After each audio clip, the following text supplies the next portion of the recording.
With all of the atrocities in the world, both man-made and non-man-made, how is it that God is both all good and all powerful? I can rationalize that the man-made atrocities being the devil's influence. I can believe God is all good or all powerful, but I have a difficult time believing he is both, particularly because of childhood cancer, tsunamis, birth defects, etc. Okay. So do I. Sometimes.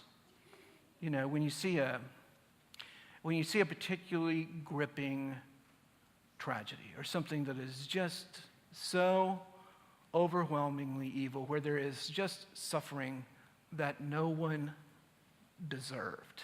That to me is the most difficult kind of event to wrestle with. I mentioned, I guess, a few weeks ago, Deborah and I spent spring break in New York City because we have no kids, and this is just a wonderful thing. You get to go, it's cheaper. There's only 2 agendas, not 4 in our case.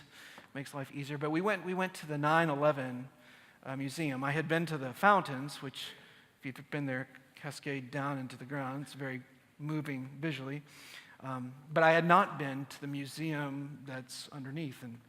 And it's just a powerful place. If you want a story or a place in America where just evil and randomness and destruction and violence, but also faith and hope and love and compassion just poured together, it's just all right there. And if you let the fullness of that hit you, you're going to ask some tough questions of God, and that where were you in the midst of that? And I can point to stories and things that were just incredibly moving. I mean, to me, one of the most powerful moments is they have several of the vehicles that first responders used as they rushed towards the towers as the tragedy was unfolding. And you look at them now, and they were just, in some cases, just crushed, by the debris in the building, and as it came down. And just these were people who were rushing to save lives, and to have those folks lost as well as all the victims. I mean, it's just the kind of thing that hits your heart. And if you don't leave bruised, I'm not sure you're human. But you'll ask a question like that. How can God be all powerful and all good? And I want to cling to both. God is both. God is both all powerful and all good. Okay? I don't think we can let either one of those go. They're central tenets of our faith. But the question is, how do we do that given the evidence that we see? And I think we have some things further additionally to think about, because it's a complicated question. One is this, is that if you, in Genesis chapter 1, when creation is being talked about, one of the things that's very obvious, an assumption that we don't talk about very much in church, is that creation is made by God, but separate from God, in the sense that it is something God does. And so there's a distance, in the sense that God is creating something. It is made in God's image. Its fingerprints of God are all over it. But creation and God are somewhat separate things. God surrounds it all, encompasses it all. But God intended creation to have sort of a life of its own, if you will. And one of the things that means for us is that we have choice. And in our capacity to choose, what God gives us is precisely the ability to choose the wrong thing. Hence, when we're reading a story like the Garden of Eden story, it is possible not only for evil to come in and to tempt, but it is also possible for us, Adam and Eve in this case, to make the wrong choice. And when they make the wrong choice, when we make the wrong choice, all hell breaks loose, doesn't it? It does. It just goes wrong. And so part of your answer is, how is it that God is both all good and all powerful? It is in part because God has made creation to have a life of its own. And in having a life of its own, we have the capacity to choose. And having the capacity to choose, in some cases, when we sinfully do it, will have just tremendous evil repercussions. We also have to remember from sin, it's not just us that's broken, it's creation that's broken.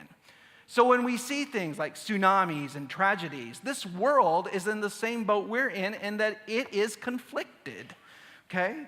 The Garden of Eden is gone. It was broken by our choice. And so it's not just a case where sin is something I choose. Sin is a state in which we live. And so I'd say, if you really want to answer this question, how can God be all good and how can God be all powerful? I'd say it's rooted in two things. One is our understanding of the brokenness of creation, but then on top of that, also added to it, is our capacity to choose that which is not God. And in that, I think you see how evil and randomness and all sorts of things just strike at our heart. What amazes me, though, is that as broken as we are, the image of God is still in us. And we have an innate sort of reaction. I mean, unless we're just a psychopath, or it's just an innate reaction that there's a goodness that needs to be restored. You know, when I was leaving the 9/11 memorial in New York City, just one of the convictions you just have, because Deborah and I were walking away, and it was really hard to talk about like the rest of what we wanted to do that day. And New York City is an exciting place, and there are places we want to go eat and shows we want to see, all this sort of thing. But it was just like there was just this very somber mood over us and over everybody that was there, because it's a very subdued place. And it's as if to say that we know in our heart that what happened here is wrong, and it needs to be redeemed. Not that we can fix it, because I don't know that we can. Can't go back and undo it, but we can redeem it and transform it. And that leads us to things like saying, like, this should never happen again, or we have to understand that find a way to love and forgive and heal and move on, and in such a way that more honors the creation God intended us to be. This is a question, I guess, a little bit too, as I just kind of think about it scripturally. This is sort of at the core of Job a little bit. How can God be all good and all powerful at the same time? And Job kind of wrestles with this because he looks at God, and God found him righteous, so we're going to assume that Job knows of what he speaks, but Job is a righteous guy. Yet he has all this stuff happen to him. It's tragedies multiplied by 100. The line that always makes me crawl is the one where Job was inflicted by sores, and he would scrape the pus with shards of pottery off of his lesions and his wounds. That's just gross, isn't it? And he hasn't done anything, yet God is letting him suffer, or in some cases, letting the devil mess with him. How can God do this and be both all good and all powerful? You know, I'd say this too. I think God has set up creation in that God wants us to make a choice to love him. God is not interested in faithful robots, faithful automatons who just have the program to automatically go and do what's right. No, I think God wants to be loved. But in order to be loved, it has to be a choice, doesn't it? In the sense that it can't be coerced, it can't be manipulated. Really, for love to be genuine, you have to choose.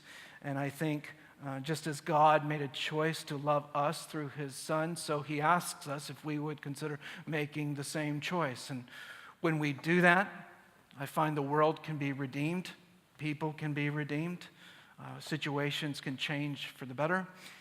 But if we choose not to love or don't reject God's offer, I think what we're really deciding is to let things stay as they are, to let evil run, to let sin prevail. And as difficult as a life of faith can be from time to time, because it can be tested and tried, a life where we just let evil run rampant and do nothing about it is far, far worse. Whew. I would love for you to take that one on, just because that's a theologically sophisticated conversation. And I find in America today, most of what passes at church is so sugar-coated, it's sometimes sickening. But to really wrestle with a question like that, I think grows faith exponentially. And so I don't want to load your conversations for lunch or whatever it may be, but that would be a good one to take on, and I'd love to know what you say.